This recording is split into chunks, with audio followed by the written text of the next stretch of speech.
সম্মানিত দর্শকবৃন্দু, আসসালামু আলাইকুম। আজকের ভিডিওতে আমি আপনাদের দেখাবো যে কোয়েল পাখির ঘরে শীতের দিনে কেমন প্রোটেকশন আমরা দিয়েছি। তো এই যে চারপাশের অবস্থা, এই যে কাপড় দিয়ে এদের পাখি উড়ে যায়, তো এদের নেট দিয়ে রাখা হয়েছে এভাবে।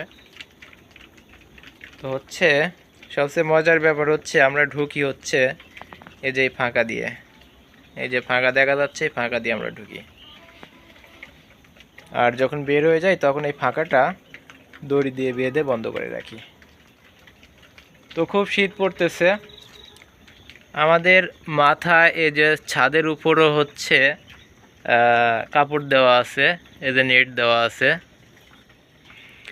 কাপড় দেখা যাচ্ছে কি, এই যে কাপড়, এই যে নেট।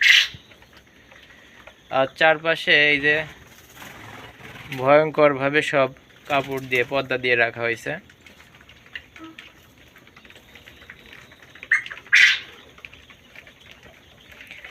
আসলে শীতের দিনে এদের গ্যাস বের হওয়ার দরকার হয় না যদি পাখিগুলো পাতলা থাকে। হ্যাঁ, তো আমার এই ঘরে পাখি খুব পাতলা, জায়গা অনেক বড় কিন্তু পাখি খুব কম।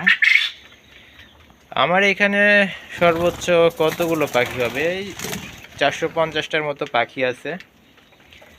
তো কোয়েল পাখিগুলো কোথায় কোথায় ডিম দিয়ে রাখে একটু দেখাই। এই যে কোনায় ডিম দিয়ে রাখছে, এরা শুধু কোনায় আর গর্তে ডিম পারে। এই যে এখানে সব ডিম পেড়ে পেড়ে রাখছে, এই যে দেখা যাচ্ছে, এই যে সারিবদ্ধভাবে।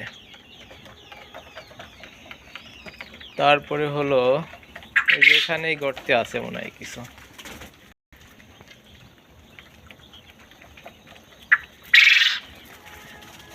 এই যে এখানে এই গর্তে কিছু ডিম আছে, ওই যে ওই গর্তে আছে। তো কোয়েল পাখিগুলো এরকম গর্তে গর্তে ডিম পেড়ে রাখে। এই যে এখানে ডিম আছে। তো এই আমার কোয়েল পাখির শীতকালীন প্রোটেকশন। আমার কোয়েল পাখিগুলো মোটামুটি খুব ভালো ডিম দিচ্ছে। আপনারা সবাই দোয়া করবেন আর সবাই ভালো থাকবেন। ধন্যবাদ আপনাদের সবাইকে।